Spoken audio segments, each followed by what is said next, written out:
Bonjour, bienvenue sur la chaîne d'Elopis. Ici c'est Gracie. Aujourd'hui j'ai envie de vous parler de la technique de révision. C'est une technique de Neville Goddard. Qu'est-ce que c'est en fait la technique de révision? Comment elle s'applique dans la manifestation? Comment vous pouvez l'appliquer? Comment moi-même je l'applique? Et allons-y. Alors déjà, ce qu'il faut comprendre, c'est que le passé et le futur existent seulement dans notre moment présent.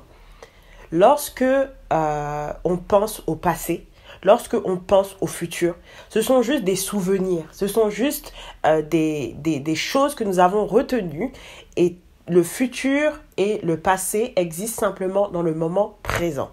Donc la technique de révision, qu'est-ce qu'elle vient faire? Elle vient en fait s'installer dans notre moment présent pour venir nettoyer simplement les souvenirs que nous avons de notre passé, pour ne plus que ce passé influence notre avenir. C'est simplement ça. Et il y a des personnes aussi qui vont dire que le temps n'est pas linéaire, etc. Il y a Einstein qui a parlé de ça. Moi, je ne suis pas spécialiste dans tout ça, mais moi, c'est l'explication simple que j'ai retenue de ça que je vous propose ici.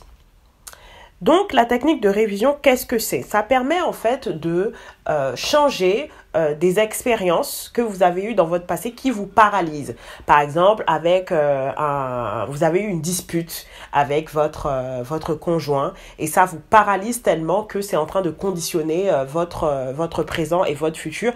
Vous êtes en train de vous dire que voilà, ça va mal se finir, ça va finir sur une rupture, ou peut-être vous êtes disputé avec votre chef et que vous pensez peut-être que vous allez vous faire virer, ou ça peut être par exemple des choses qui se sont passées.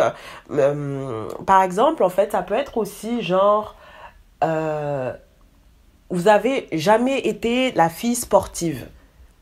Voilà. Et en fait, dans votre tête, c'est toujours conditionné comme ça. Moi, j'ai jamais été la fille sportive. Donc, dans votre présent, vous n'arrivez pas à faire de sport. Vous n'arrivez pas à vous mettre, à vous mettre au sport, bien que vous en ayez envie. Mais il y a des phrases à l'intérieur de vous qui circulent, qui vous disent, vous n'avez jamais été la fille sportive. Ça peut être ça. Ça peut être aussi, vous n'avez jamais été la fille sexy, la fille populaire. Voilà, des phrases comme ça qui sont là, qui vous conditionnent. Oh, j'ai jamais pu attirer les hommes que je voulais. J'ai toujours été l'ami.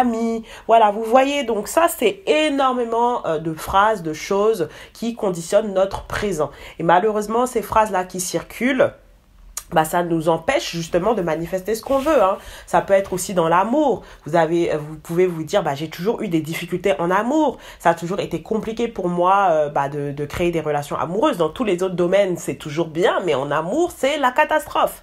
Et donc, c'est des phrases comme ça qui circulent à l'intérieur de vous, et c'est ça peut être dans tous les domaines. Ça peut être aussi dans l'aspect physique, genre ça peut être j'ai toujours été en surpoids, ou j'ai toujours été très maigre, ou la santé aussi, j'ai toujours eu une santé merdique. Des phrases comme ça qui circulent, qui pour vous semblent vraies parce qu'elles se basent sur des expériences passées, mais vous savez ce qu'on fait ici, c'est qu'on crée délibérément. Donc si quelque chose ne nous arrange pas, on ne peut pas entretenir ce genre de pensées qui ne vont pas aller dans le sens de nos manifestations. Ça peut être aussi dans une relation, votre conjoint, vous dites que il n'a jamais communiqué assez avec vous. Vous le regardez comme ça, ou il est toujours qui s'emporte facilement, des choses comme ça. Donc vous pouvez utiliser la révision pour tous les domaines. Donc clairement, moi c'est très simple. Comment je fais ça? Il y a des personnes qui vont dire, qui vont vous conseiller de visualiser. Si vous souhaitez visualiser, vous le faites. Moi, la visualisation, c'est quelque chose. Pour moi, la visualisation, c'est une conséquence chez moi. C'est une conséquence de mes pensées. C'est-à-dire que quand mes pensées sont alignées, quand tout est nettoyé dans mes pensées, la visualisation vient naturellement. Donc moi, je ne me force jamais à visualiser des scènes. Pour moi, c'est trop difficile. Donc ce que je fais, je crée des affirmations, mais de révision. Ça peut être par exemple si vous trouvez que votre SP il est jamais là. Par exemple, vous trouvez qu'il est jamais là, il est trop dans le silence, il est pas assez dans la communication. Donc, vous pouvez écrire des phrases. Moi, ce que j'adore faire, c'est le scripting. Vous scriptez. Vous écrivez des phrases du style « Il n'a jamais été absent. Il a toujours été là est présent pour moi. J'ai toujours été son obsession. Il a toujours eu son attention sur moi. La communication entre nous a toujours été limpide et fluide. J'ai toujours été celle qu'il désirait. J'ai toujours été celle qu'il admirait. J'ai toujours été celle dans son esprit. Voilà. Si par exemple vous avez connu beaucoup de rejets dans votre vie, vous pouvez créer des phrases du style j'ai toujours été choisie, j'ai toujours été celle qui a été choisie. Et vous affirmez ça. Soit vous affirmez à haute voix, soit vous écrivez, soit vous le faites autant de fois que nécessaire pour que dans votre tête il n'y ait plus de mémoire de ça en fait. Pour que l'objectif en fait c'est d'arriver à un stade où vous n'allez plus avoir des pensées bizarres à ce sujet. Et en fait, ce qui va se passer, c'est que vous allez, au fil du temps, vous allez commencer à réviser peut-être 1 jour, 2 jours, 3 jours. Déjà, dès la première session, vous allez sentir des différences. Vous allez sentir vraiment de l'amélioration. Vous allez sentir comme un apaisement.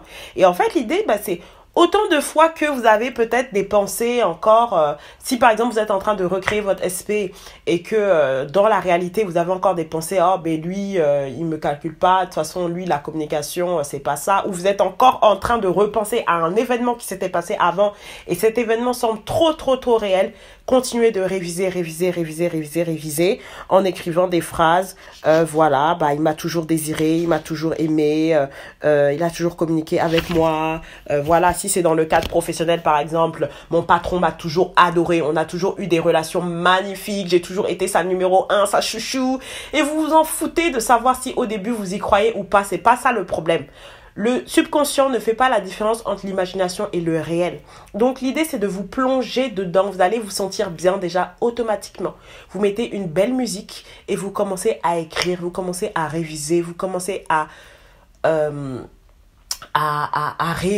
refaire en fait tout ce que vous voulez et vous allez voir que tout ça, ça va se confirmer après dans votre réalité parce que nous créons grâce à nos pensées et forcément c'est logique. Si on veut créer grâce à nos pensées et qu'on a toujours des pensées du passé qui nous paralysent, forcément on va créer ce qu'on ne veut pas. Si vous voulez que votre SP soit plus communicatif, mais à chaque fois vous êtes en train de penser à la dernière fois qu'il n'a pas répondu à votre message et vous vous dites oh là là mais pourquoi il répond pas, qu'est-ce que j'ai fait, nanana. Qu'est-ce qui circule dans votre tête? C'est vous affirmez en fait que il ne m'écrit pas, pourquoi il ne m'écrit pas? Donc au lieu de perdre du temps à affirmer ça, prenez votre carnet, commencez à réviser. Et l'objectif, ce n'est pas que votre SP se transforme du jour au lendemain. C'est-à-dire que vous n'allez pas essayer de voir s'il y a eu des transformations, de checker la réalité, voir s'il m'a écrit. Non, c'est pas l'objectif. L'objectif, c'est que ça devienne vrai pour vous. Et dès que c'est vrai pour vous, ce n'est qu'une question de temps pour que ce soit vrai dans la 3D. Vous allez arriver à un stade où I know, je sais, c'est déjà fait, c'est ma réalité. Ça sera tellement vrai pour vous que vous n'allez même plus avoir besoin de vérifier en fait. Ça sera comme une évidence, ça sera comme une commande que vous avez passée sur Amazon et ça sera juste magnifique. Donc voilà les amis, je voulais juste vous partager un peu sur la technique de révision. Vous pouvez regarder d'autres vidéos, mais moi c'est ma méthode qui me parle le plus. Et ce que je voulais dire aussi les amis, c'est que vous n'êtes pas obligés de tout réviser. C'est pas genre vous allez commencer à réviser tout dans votre vie. Vous révisez simplement les choses qui vous arrangent. L'idée, c'est pas de tout effacer parce que même vos épreuves, même les choses que vous avez eues dans votre passé, ont fait la personne que vous êtes aujourd'hui. Donc, ça vous appartient. Donc, vraiment, choisissez simplement les choses que vous souhaitez réviser, que vous souhaitez changer. Et ça, c'est quelque chose qu'on peut voir aussi ensemble en coaching. Le coaching, comme je le répète, c'est personnalisé. Et ça permet vraiment d'avoir des résultats fabuleux. Je suis très heureuse des retours que j'ai par rapport au coaching, des personnes que j'ai suivies. Et vraiment, n'hésitez pas, je vous mets toutes les infos dans la barre d'informations. Et je vous dis à très vite. Gros bisous les amis.